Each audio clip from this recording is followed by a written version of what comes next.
Well,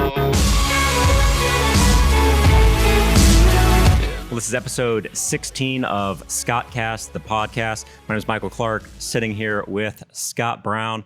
Episode 16 is going to be geared more for clients. A lot of times we talk a little bit more, I would say, general terms, where it's prospective clients, CPAs, attorneys can view it as well. But this one's going to be a little bit more client-focused because it's advice that we've been telling the clients during this period of time.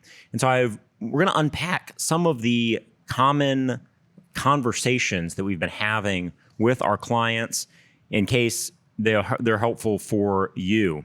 And obviously, this month has been pretty rough, to say the least. I mean, it feels like the market's either down double digits or it's up double digits. And it's been crazy in terms of what's called volatility, which is a fancy way of saying the market's going up and down a lot. Yeah. It's I've been, as I've expressed far too many times already.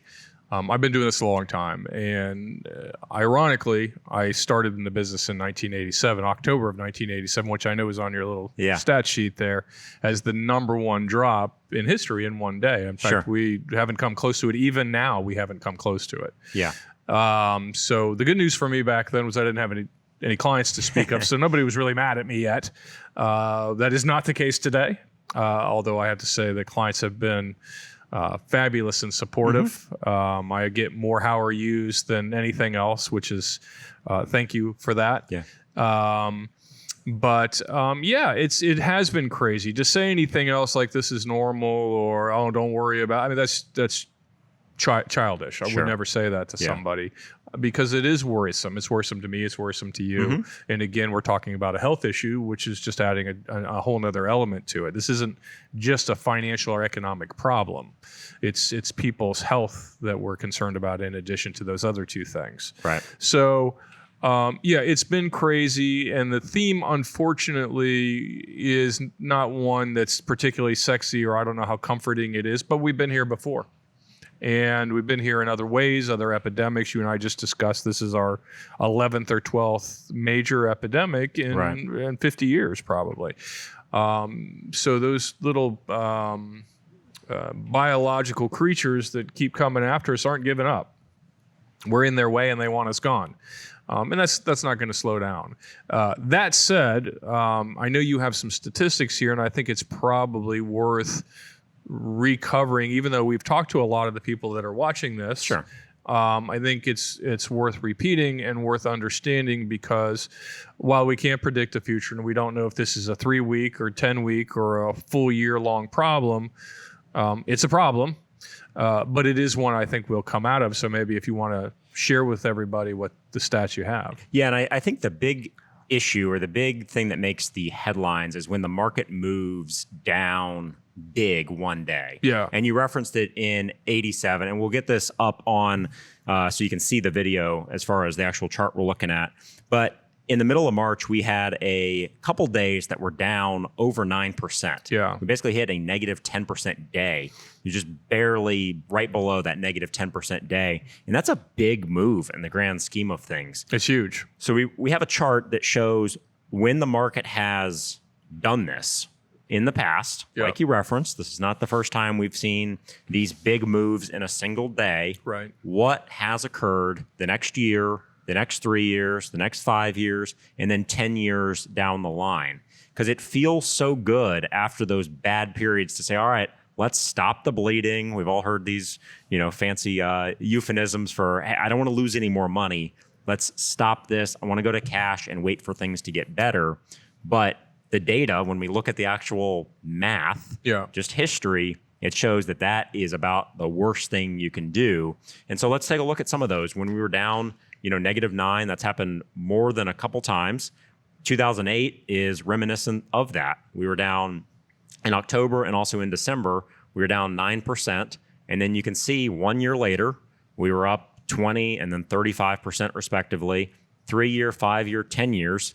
It's all double digits up. And we see this narrative over and over again in history.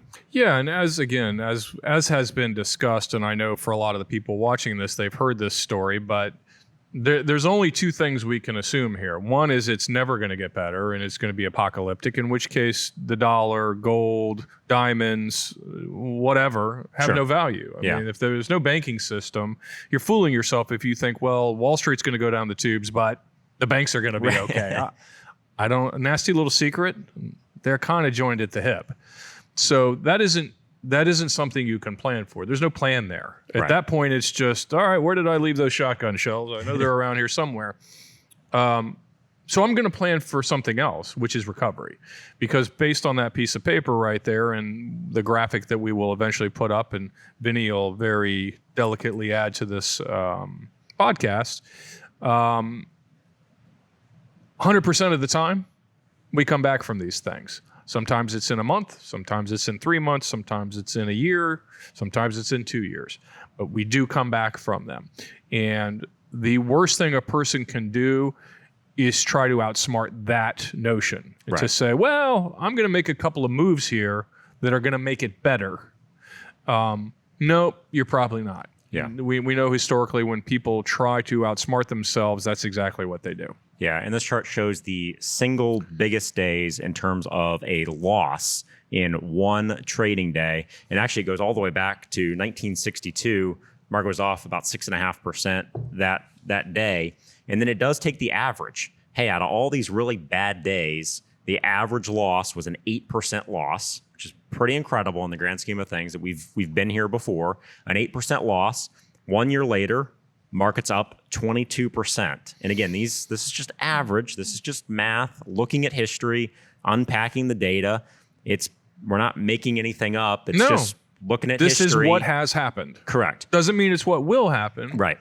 But it is what has happened. So since we don't have a crystal ball or the ability to predict the future, we have to go on what has happened and what we've experienced and try to closely marry it to what's going on today. And again, we haven't necessarily seen, I think there's one example where it's negative 1 year later. Yeah. The vast majority of the time when we've seen a really bad 1 day period, it's a positive result after the fact. So again, I think we know the narrative when we look 3 years, 5 years, 10 years down the line. What is still, I would say, a little blurry is that 6 to 9 month outlook in the grand scheme of things. Yeah. And I know that can be really frustrating for people. But again, we know the narrative because we've all lived through it. 2000, 2001, 2002. We know how that shaped out and how we recovered.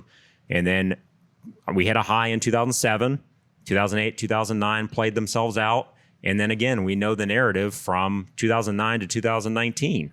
Again, we know the story, but it's just so hard to not get caught up in the noise right now. Yeah, in the moment, it's hard to remember those things, right? I mean, recency bias is a legitimate psychological factor, right? We know that people attach the immediate future to the immediate past, or even the long distant future to the immediate past, because we know all these wonderful little stats you're giving us that happened 7 years ago and 5 years ago and 20 years ago. And that's a really nice story, Michael, but the world is ending, right? So recency bias makes our brains think that whatever happened yesterday or the day before is what's going to always continue to happen. It's just how we're designed. I don't really understand it myself, but I have learned to discipline myself against that. Doesn't mean I'm always right, and it certainly doesn't mean I know what's going to happen. But I do know that what happened yesterday and the day before are irrelevant to what's going to happen tomorrow, 6 weeks, 6 months, or 6 years from now. Yeah. Now, another question we've been getting from people is, I understand all this, I know how the history works, but is there ever a point where you say, well, that enough is enough, let's go to cash, this is the point? Yeah. Does that exist? Is that a thing? It existed before this happened, right? It doesn't exist now. There is no point where I'm going to say, that's it, no moss, I'm tapping out. That's not going to happen. Because at this point, the horses are out of the barn and they're running down Main Street. I'm not going to catch them. So what should have been happening, and we're speaking to our client base for the most part here, and what did happen for most of our income clients is there was some thoughtful planning that went into this before it happened. Right. And I say this, and I said before, I knew this was going to happen.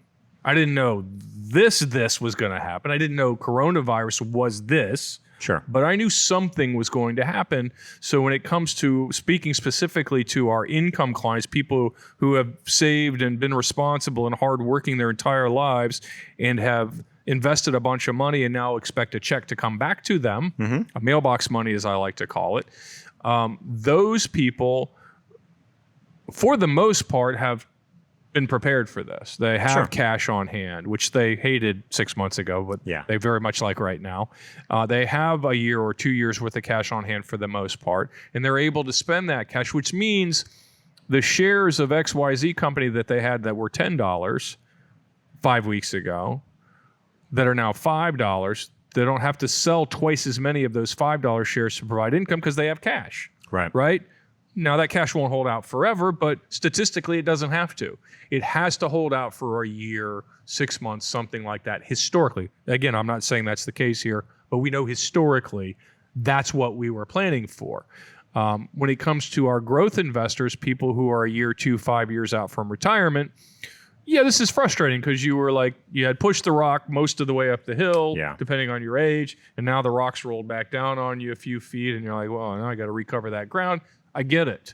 But the way you can help that situation is looking at rebalancing, looking at maybe buying XYZ that was $10 and is now $5. By the way, XYZ, that used to be $10, had a 3% dividend, and now maybe has a 4% dividend. Sure. So not only are you maybe able to add to that, but you're able to add to your yield, and that 4% in dividend is also going back in and buying more XYZ for you as we speak.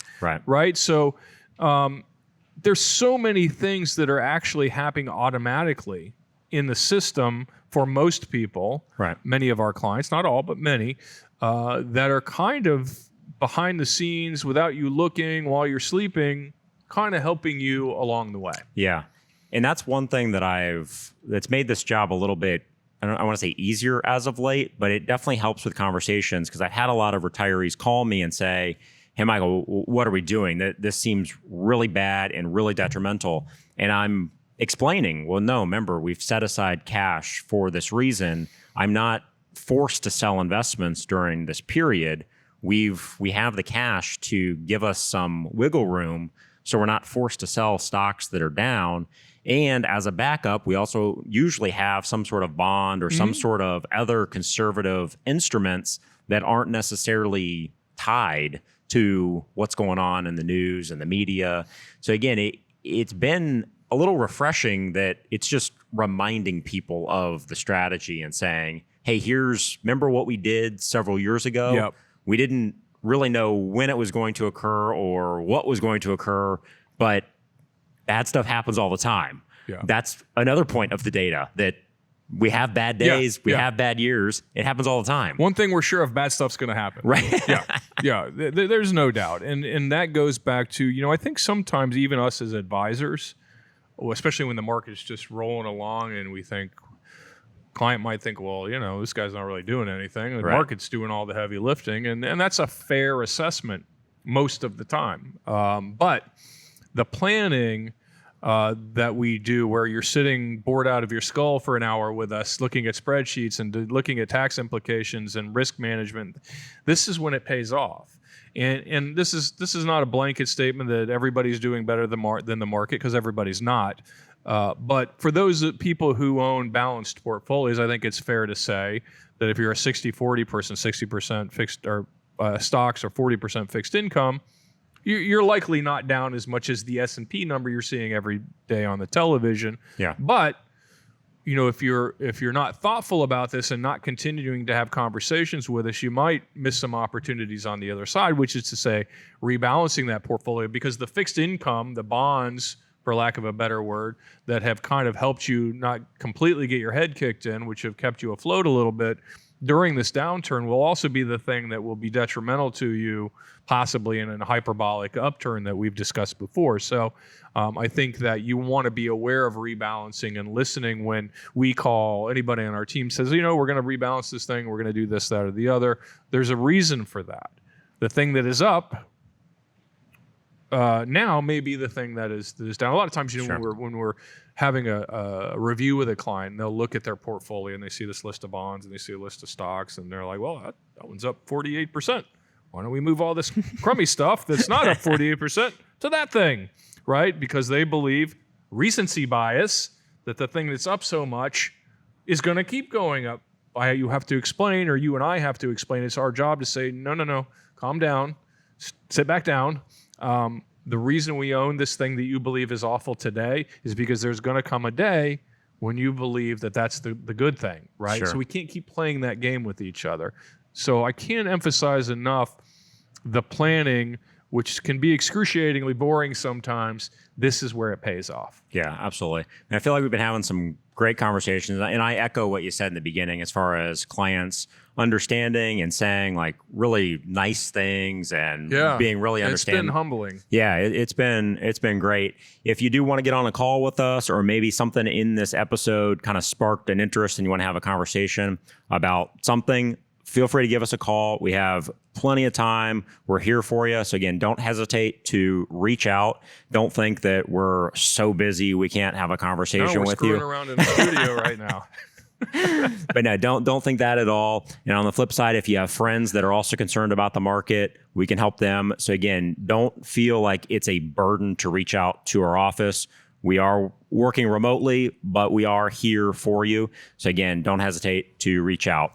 Again, this was episode 16 of ScottCast, the podcast. On behalf of Michael Clark and Scott Brown, thanks a lot for joining.